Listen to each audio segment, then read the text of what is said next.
Hindi, ang sinasabi ko lang, si Sara, 1,000,000% hindi nila maareglo. So kung ikaw yung merong may kasalanan, gusto mo bang manalo yung 1,000,000% hindi mo maaareglo, 'di ba? Hindi ko hinuhusgahan yung ibang kandidato. Ang sinasabi ko lang, ito siguradong hindi nila maaareglo. Alam ko 'yon at alam nila 'yon. Yes. So, okay, number one, I'll make it very clear na I am for accountability of all public officials, no? So, pero dapat natin siguraduhin na itong proseso ng impeachment kay VP Sara is really for accountability at hindi para maka-escape from accountability yung mga taong involved sa pinakamalaking scam, no, doon sa flood control project, no. So, yun yung akin, no, na baka naman kaya lang nila gusto ma-impeach si VP Sara dahil natatakot sila sa posibilidad na maging presidente siya, at kung maging presidente siya, kung sa ngayon nakakalusot sila at hindi pa sila napapanagot doon sa kanilang mga kasalanan, sa tingin nila hindi sila makakalusot kay VP Sara. So we have to make sure of that, no? Kasi ngayon wala pa silang napapanagot. So isip nila kung si VP Sara manalo, siguradong papanagutin sila. So let's make sure about that, no?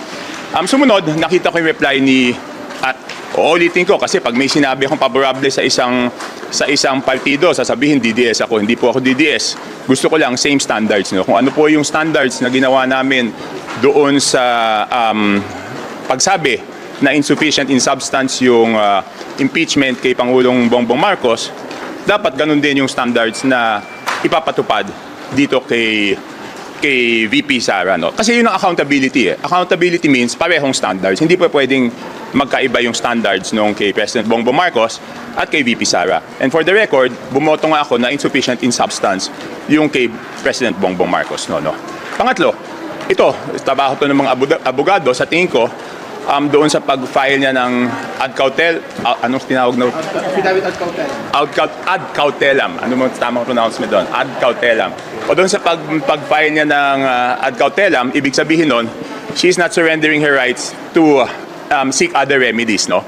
So, mukhang, baka, no? Hindi ko alam kung anong plano nila, kasi ad cautelam, baka questionin nila sa Supreme Court yung due process, tsaka yung base doon sa kaniyang reply, baka ang questionin doon is yung 1-year ban, yung due process, at yung kung parehong standards ba ang ginamit doon sa impeachment kay President Bongbong Marcos at saka sa kanya. So yun ang tingin kong mga posibilidad. Is it possible na baka pauwilan naman dito sa technicalities? Hindi na technicalities kasi ang tatanungin is same standards ba ang ginamit, no? Okay, ito naman, tingin ko lang, okay, isa-isahin natin yung mga accusations, no? Yung COA, hindi pa kasi final yung COA. Alam naman natin, yung notice of disallowance, appealable yan. At kahit magkaroon ng finality doon sa COA, pwede pang appeal yan hanggang Supreme Court, no? So, yon. O baka sabihin na naman, dinidepensa ko, yung sa akin, totoo lang. Sige, sino magtututol sa akin at sabihin na final na yung decision ng COA? Hindi pa yung final, no? Ano pa ba yung isa? Yung trade threat. Kasi sabi nila siya daw mismo ang nagsabi nun sa video. So, matibay yung credential. Ha? Sabi ni VP, wala daw kontrata. So, hindi daw considered the threat. Hindi, sa akin hindi yun eh. Sa akin, di ba yung grave threat is a criminal offense, di ba? So, di dapat filean nila sa Department of Justice. Di ba? Bakit di nila filean? Who can say it's a grave threat? Kunyari ako,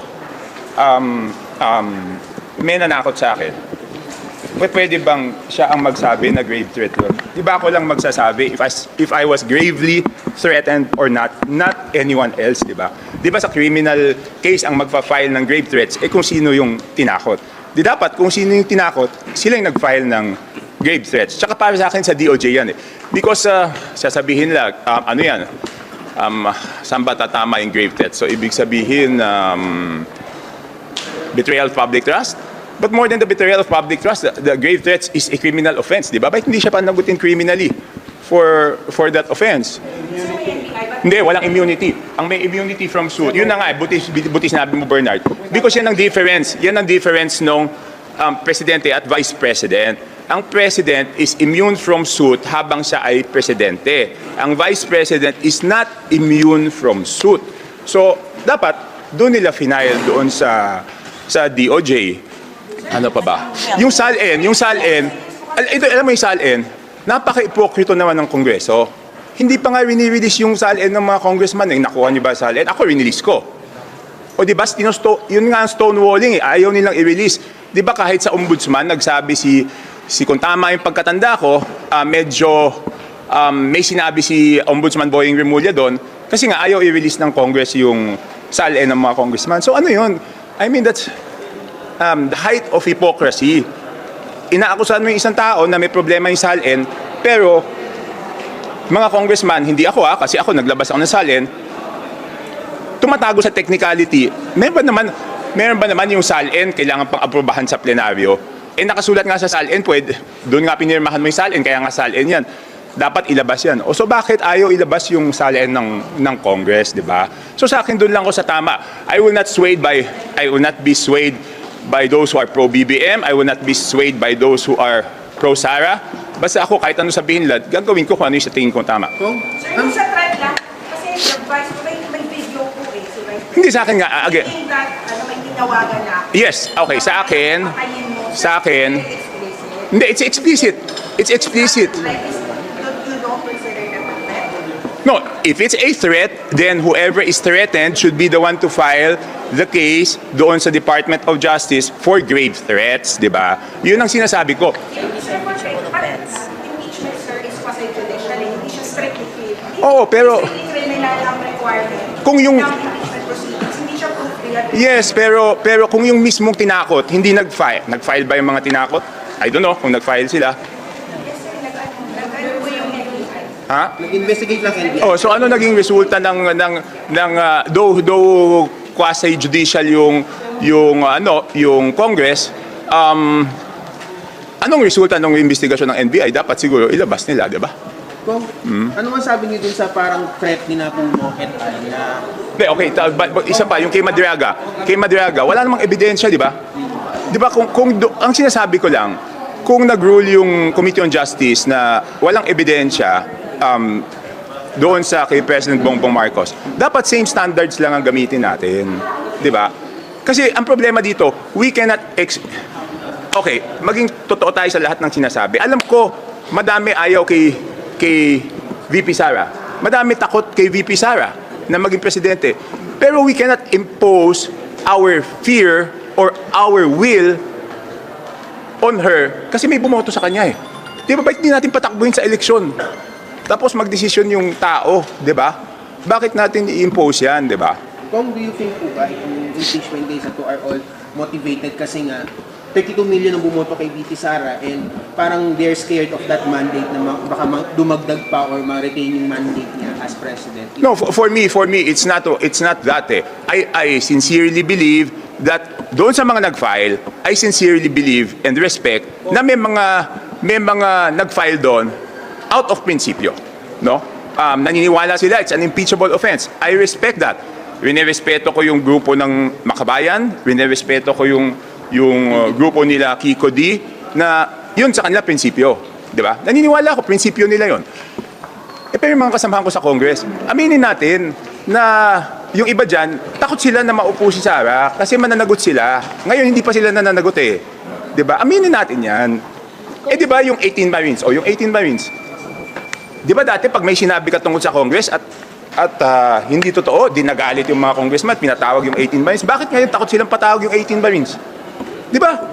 Hindi ko sinasabing lahat ng sinasabi ng 18 Marines ay totoo. Hindi ko sinasabing may sinasabi silang hindi totoo. Pero bakit hindi nila pinapatawag? Di ba? At alam ko, merong mga totoo doon. Yung iba, medyo hindi ko sure kung totoo, pero alam ko may mga totoo doon. So, ay pag ano na, sa tamang panahon. Ayun, may tama. Sa tamang panahon. Kung mapapatawag 18 Marines po ba, ipatawag, would you be willing to testify to corroborate some of their... No, first of all, gusto ko sabi ko nga yung iba doon, totoo. Merong mga doon na hindi pa ako convinced na totoo yon. di ba? Merong mga statements doon na hindi ako convinced na totoo. So, busy lang ngayon. Inaano ko lang kung alin yung alam kong totoo. Tapos sineseparate ko yung mga nahan doon na sa tingin hindi ako kumbinsido na totoo. Tapos saka ako pag-aralan during the break. Ngayon, yung totoo na nakita mo, ano yun? hindi, tsaka na, ikaw naman. Titanong ko nga. Yung ba believe na Duterte daw yung nasa likod na may kinex pa rin? Hindi ko alam kung sino nasa likod eh. Ganun nga eh. Because sa akin, hindi ko tinitignan kung sino yung nasa likod eh. Sa akin, kung ano yung totoo yan kahit sino nasa likod. Kung hindi totoo, hindi yan totoo kahit sino nasa likod. Diba? Para sa akin, ganun lang kasimple. Yun. Ano yung kay Sec Puno? Ayun, sinabi kasi ni Secretary niya, ni Congressman Puno na... Ay, sorry. Sanay kasi ako siyang sa tawagin Sec Puno eh. na Kasi nag-delay daw yung mga projects daw ng mga congressman kasi doon na FLR daw yung mga budget na yung FLR daw sa DBM yung 2026. hindi, totoo yun. Totoo yun. Naka-FLR. Sa district namin, as of 2 weeks ago, wala pang na-award. At ang sabi, ipabid short of award. Ibig sabihin, talagang walang saro. No? But I've never complained about that because sa akin, kung ano yung prosesong dapat pagdaanan para hindi na maulit yung mga anomalya noong nakaraan at kailangan ipatupad ng pantay-pantay sa buong Pilipinas kahit doon sa mga lugar na walang problema, okay sa akin yan. No? Walang problema eh.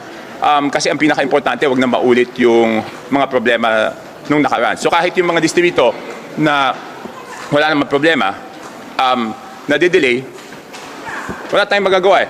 If it's, kung yan ang kailangan nating pagdaanan. Pero kung kasi yung grupo ni na Congressman Puno, yung NUP, parang they're threatening to bolt out of the majority kasi nga raw, parang hindi lang nagagawa ni Speaker yung kanyang ginagawa to mollify the Congress, especially na sa mga delay sa budget. What's your take on it? I am,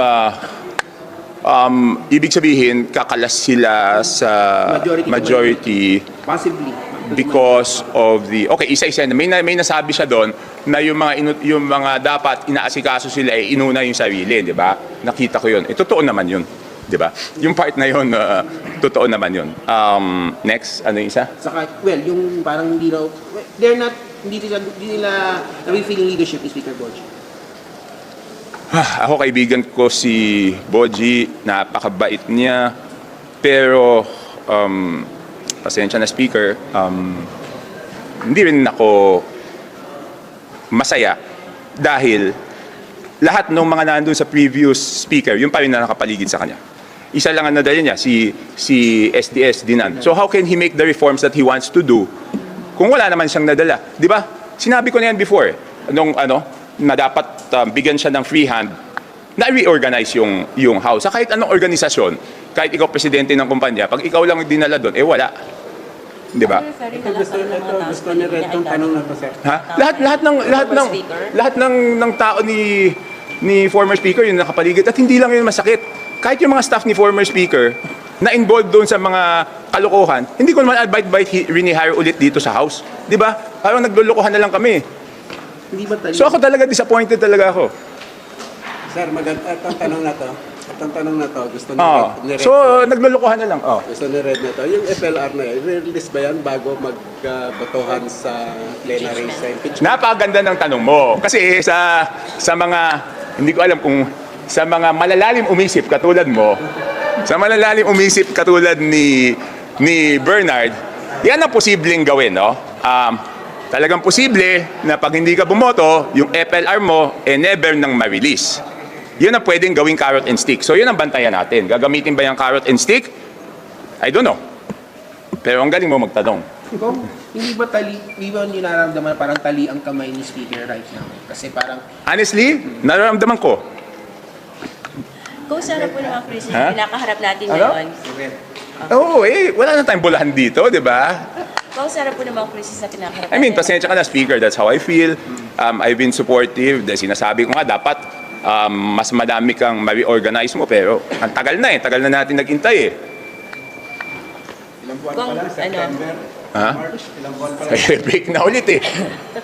Kung sa tingin niyo ba dapat na magkaroon po ng hearing after, kahit naka-recess ang Justice Committee kasi parang i-request yata iyon para dito sa impeachment ni VP Sara. Sa harap po ng...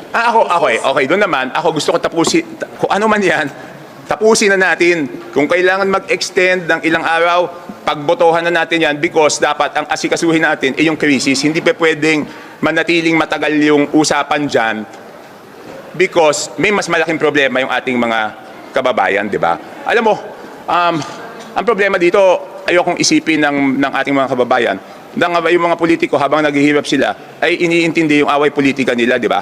Parang it's the VP against the House or whoever, di ba? So tapusin na natin to ng lalong mas mabilis para i-concentrate natin doon sa mas matindi nating problema.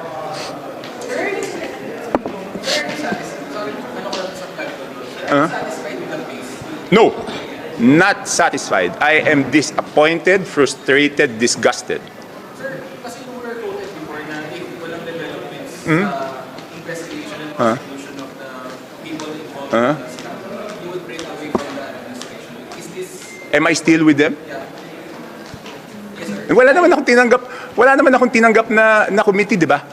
Wala naman akong tinanggap eh. Sabi ko nga, alam mo, lahat naman ng stand ko dito is, basta hindi ako masisway ng pro-BBM, di ako masisway ng pro-DDS, di ako masisway ng kahit sino. Basta kung ano yung tingin kong tama, yun ang gagawin ko. Kaya nga di ba hindi ako tumanggap ng committee? Wala naman akong partido. So wala akong susundin kung hindi yung sarili ko lang. Sir, officially, break the administration. Basta kung ano yung tama, susuportahan ko, di ba? I mean, hindi natutungkol sa politika eh. It's about what I have to do na para maging maayos, hindi lang yung crisis, kung hindi lahat ng bagay, no? Number one, di ba, nag-file naman ako nung exemption sa VAT, di ba? Nung proposal. Kaya lang, ang decision nila is excise tax. So kung yun lang muna kayang ibigay, sinusuportahan ko. Pero later on naman, kung tumaas yung crudo, sana naman i-consider din yung VAT. Ang problema ko kasi sa VAT is tumataas yung koleksyon ng gobyerno habang naghihirap yung tao. Because hindi tulad ng excise, ang excise tax 6 pesos kahit anong presyo ng lais. Kung 50 pesos, 100, 6 pesos yon.